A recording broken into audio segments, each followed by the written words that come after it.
Hey everyone, it's Penzo Candy, and it's the end of year, so it's high time for me to do another planner video. This one will be slightly different because it will be a straight walkthrough of my entire year's worth of planning in the 2018 jibun techo. Now, I'm gonna go through what worked and what didn't, and what I'll be doing in 2019, so let's make this quick. First off, let me give a shout out to these two books. If you know anything about the Jibun Techo, you know that you can either purchase the diary, which is this booklet. You can see it's one whole booklet. The diary on its own, or you can purchase a set, which comes with these two booklets. So technically, they come slotted into the book, and you buy this whole set, which consists of 3 booklets. What I've done is I've completely abandoned them, hence the shout out. I am very sorry, idea and life booklets, but you just added on weight to the whole planner, which I didn't want to do because I was carrying it around quite often. So I ended up not using them at all, even though this would make a great collections book. It even has a box for page number, etc. So there's that. I didn't get to use these two a lot because of its inconvenience, I suppose, and also because the main booklet has everything that I need. Yeah, let's move on. Right, so we'll start from the exterior, and you can see that I have modified the Jibun Techo a little bit. This is just an Osaka Castle admissions ticket. I just put whatever that I find looks nice into the plastic sleeve pockets. And same for the back. I have put a postcard in it. I have taped up this part of the plastic sleeve so that it formed a smaller section for me to slip the planner pen inside, which happens to be a autofocus. Please. Okay. It's really worn out, as you can see, from me taking the pen in and out very often. Right.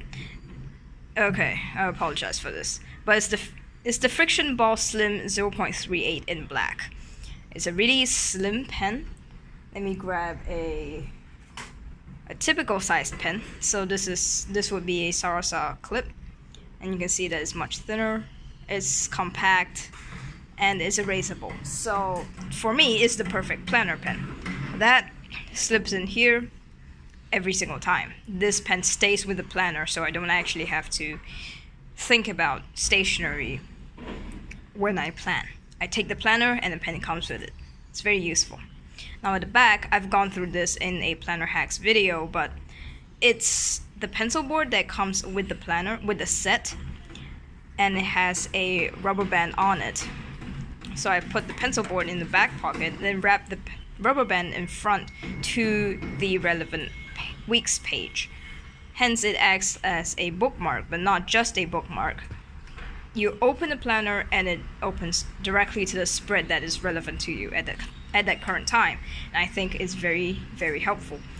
One downside to this is that Sunday is always blocked. So every time it's come Sunday, I have to take it out and fold the page like that and do the writing on the column like this.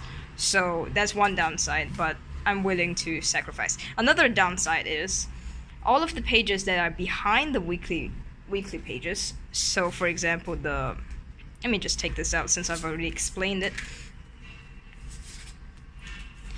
So anything that comes behind the weekly pages doesn't get used. Like the maps completely got abandoned, even though this would have been relevant for my trip this year.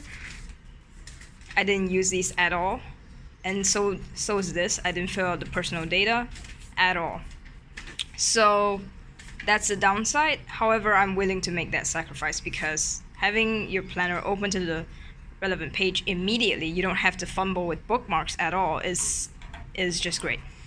Yeah, So that was the exterior. I do put some stickers, whatnot, around the outside, as well as sticky notes, even though I found that these were not really, I did not, sorry about that autofocus. Okay, I did not use these a lot, so next year I might abandon them. Okay, so let's dive into the planner itself. Now, these are, okay, let's go to the first page that you can actually do something about.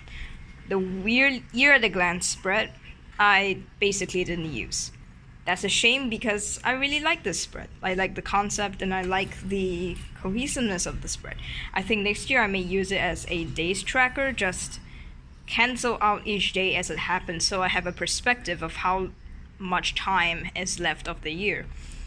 You know, sometimes you lose track of that, and this spread would be perfect to track that. But in 2018, I hardly use it at all. Same goes for the age chart. The age chart is, I believe it's just a reference page, so I didn't use it. And my dream 2018, I didn't use it. I just stuck a sticky note and wrote some things. Money plan, ignored it. And weekly plan, this is the first weekly page that they give you. Is supposed for you to plan out how you might want to use the planner. Planception. But I used it as a pen test. So as you can see, I just wanted to try out the Tomoe River paper, and I also tried out some things to use the taskbar for, which you will see that I ended up ignoring. Japan map wasn't relevant for me, not much.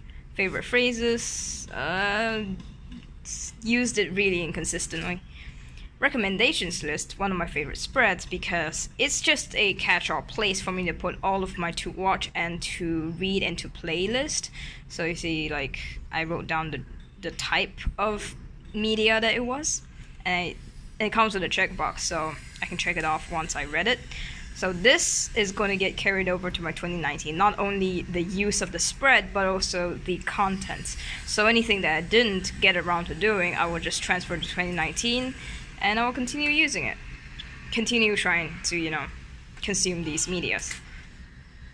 Book list, self-explanatory. I didn't use it as intended because you're supposed to really give it a short review and rank and rate it. With the happy faces here. Man, this autofocus is really not having a fun time. Okay, I'll just stop doing that then. So it has a date started and date ended, like, box. I kind of ignored all those because I really read books on a semi-regular basis, so I don't actually keep track of when I start and when I end, and I don't even track every book, so this is kind of a fail. But the movies list was more successful because I mostly watch movies in the cinema with friends, so it kind of doubles as a friend outing record list. So I write down who I watched it with, and of course the date. Gifts received and gift given. I really like this spread because it's just a unique concept of you to record down, you know, everything that you've given and everything you've received. It's kind of like a gratitude log, but in the gift sense. Yeah, you get what I mean. So this was successful, definitely using this more. And the promise list, I changed it to things I bought that aren't food. So it's a catch-all place for me to record down my purchases of the whole year in terms of clothing, accessories, home decor, home organization, and stationery. Did I say stationery twice? I forgot. Okay. So it's just a bunch of things that are not consumables like groceries. I write them all down along with the price. And for the green markers, those are all clothing items. So I want to look back and see what I bought for the year. and be more mindful of my spending and purchase better, more useful and more mindful items in 2019. So a goal of mine is that I will continue using this spread as the things I bought list. However, in 2019, I will try my best to keep the purchases down to just this spread, so 4 columns. That's a stretch. I don't think I'll actually meet it. That's why the blank grids section is here for me to fill up if I do need extra space, but it's just a personal goal for me to spend less money on things that I may not need and just want. Yeah, so that's simple. This is the next spread, which is the monthly tracker. I talked quite a bit about this in my previous video, so I'll just link that. And let's look at how my tracking habits has changed, shall we? First, I started off, this is the first ever monthly tracker. I started off tracking exercise, sleep, no spend, and mental health and sleep by 11. And I ended off the year tracking no spend, acceptable sleep, so there was no time limit anymore, chores or cook, so I will mark it off with a cross if I did one of those things or both. And social life is again more of a hangout tracker. I gotta write down who I hanged out with, and if I didn't write anything, that means I wasn't with anyone, like I was just alone at home. Oh, that was depressing. Let's move on. And no poo is has nothing to do with bowel movement. It's a short form for no shampoo. I'm kind of testing out, abstaining from commercial shampoo, but I still wash my hair with the no poo method. You should check it out if you are interested or curious about it. And I will just mark it with a dot if I did wash my hair with the no poo method on that day. And drawing. So I'll mark it off with a cross if I drew that day, because it's like a skill that I like to develop for the long term. I'm very sorry about that. Alright. And of course I track my period as per usual, and major events. So like I had exams, major national exams, so I wrote the dates down here corresponding to the paper that I was taking. Yep. And that has been the way that is working. Okay, with the jibun techo, they come with just these boxes, as you can see. These, I have used a highlighter or a color marker, depending on the month, to just color in the alternate row, so that I can refer back to it very easily.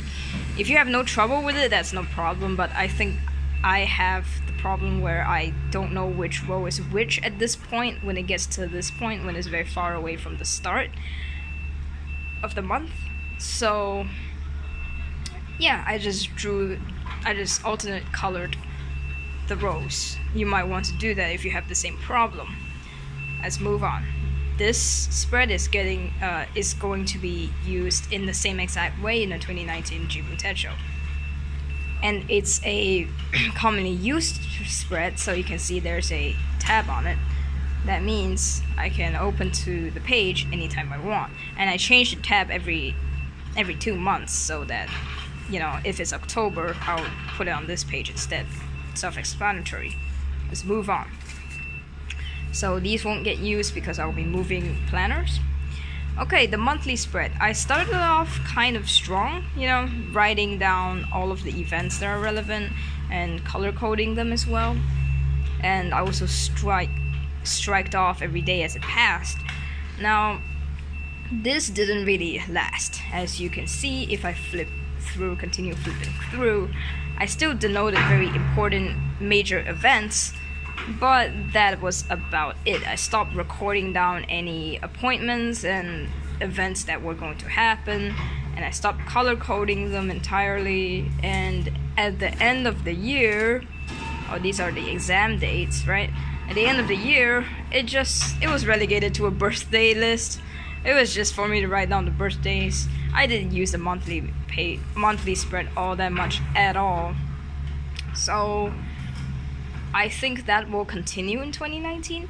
This wasn't this was a spread that whose purpose is kind of already fulfilled with this monthly tracker spread, which I find to be more comprehensive. It lets you see things at a glance much more, especially with comparisons with the previous month, you know. So this spread really didn't get much use. Let's move on to the star of the show, which is the weekly spread. Now, I'm gonna spend some time talking about this. This is the first weekly spread that I did, and as you can see, I tried very hard to make it work. My philosophy was try everything out, and if it doesn't work, just eliminate it from the system. So I used it as intended. So I used these as a to-do list. The top, I actually tracked the weather, and I wrote down the happenings of the day, and at the bottom I wrote down the number of hours I slept, and actually wrote down my food and used the mood tracker that they provided. Like, this is the meals tracker. I just stopped using it entirely.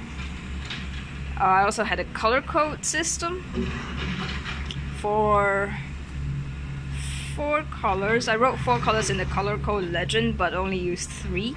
So that it was pretty complex, if I do say so myself. It's really a lot of things going on, and I didn't find it to be sustainable. So as you can see, if I flip all the way to the most recent spread, so 30th December, this was the end. This was like November 2017. So at the end of the year, this is what my weekly system looks like. I only have 2 more colors, which I will just show you the stationery I used for them. Oops, excuse me. Yeah, it's these 2. The Unipropus window for the blue, the light blue. It's in aqua. Check it out. It's one of my favorite highlighters if you're interested in like pale blue colors. And this one, sorry about that, which is a lime yellow marker, double tip marker, 2-way pastel pen, created by Iconic. So it's a Korean stationery brand. I have the pen tests right here, as you can see. So, yep. And how I use the color coding is very simple. So instead of dividing my time up into different groups, like productive, social, and chores, I simply used blue to denote any time that I'm out of the house. So it's very simple. Out of the house, out and about, meeting people, anything in school, just anything of that sort. I just draw a blue line down the timeline. Yeah, that's what it's called, timeline. And for the green, I will highlight any purchases that I made that day, which in fact I will log every purchase every single day, including the food. But the non-food items, the non-grocery items, I will highlight with the green marker and then transfer this information to the things that I bought list that I've already showed you. So this spread actually took, you know, it looks like it's a lot of information, but it was slowly filled out throughout 1 whole year, from me transferring information that is highlighted at the weekly spread to here. So it was just it's an ongoing process, definitely, and I find it to be very helpful if you want to track spending habits on long term and have it at a glance. You know, yearly spending. Now, why don't I flip through all of the weekly pages, and so you can have a quick glance at how the system changed. So it began with this.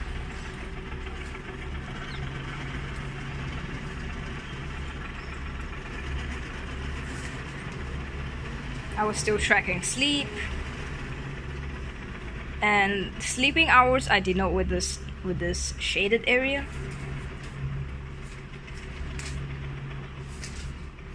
Then I started tracking the spending.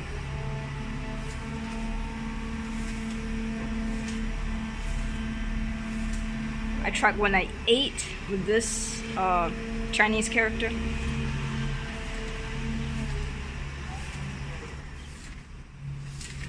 Then I started just color coding the time that I was out of the house with the brown highlighter.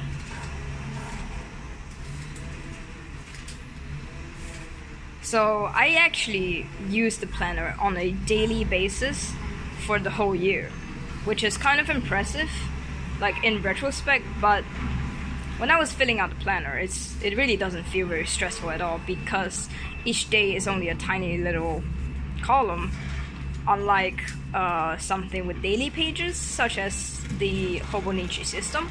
Now I've tried to use that, but it was just too daunting. I tried it in 2017, I believe, or 2018. I actually forgot when the Hobonichi... Okay, but it didn't last long because it was just way too stressful for me to have a page for a day. I much prefer a weekly system where it still has to be updated daily, just that you have much less space to do it. And you might also have noticed that I do not decorate the planner at all. It's purely functional. I only have 2 colors, which I settled down a few months ago, and I've just been using it since. It's a really simple system that I find to be working, and so I will transfer the whole weekly planning system to my 2019 planner. As you can see, that's the book. Now here's the next part of the video, which I'll go into my 2019 jibun techo, touch on it really. So let's just do a side-by-side comparison, how the exterior changed as I used it.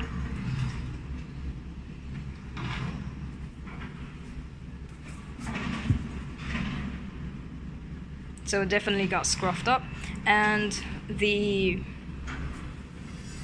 PVC book cover, you know, obviously got indented from the ribbon, from the rubber band system that I was using. So yeah, this is 2018 and this is the 2019. Now let me show you the book comparison, because I find it very satisfying, very fascinating to look at. Comparing the old and the new book, you can see that because the paper is so thin, as this Tomoe River paper, it bulks up from just me writing in it. Like, I didn't do any stickers or any washi tape in the whole planning system and tracking system, but it's still bulked up simply because I wrote in it and the paper's kind of crumbled. So, you know, looking at the new book, it's just very satisfying. Oh, another thing that happened is that the pages themselves went out of alignment. You know, if it will focus. Yep, there we go. So the pages themselves went out of alignment with each other, as the binding, you know, was not that strong in some areas, and if you use it on a daily basis, this happens. And so that's why looking at the new book is just so satisfying. It's so perfect. So yeah. And that will conclude my video. I hope that you have found it helpful, and leave in the comments what planning system that you might want to change up or you might want to carry over for the new year. And as usual guys, you know, peace, happy new year. Goodbye.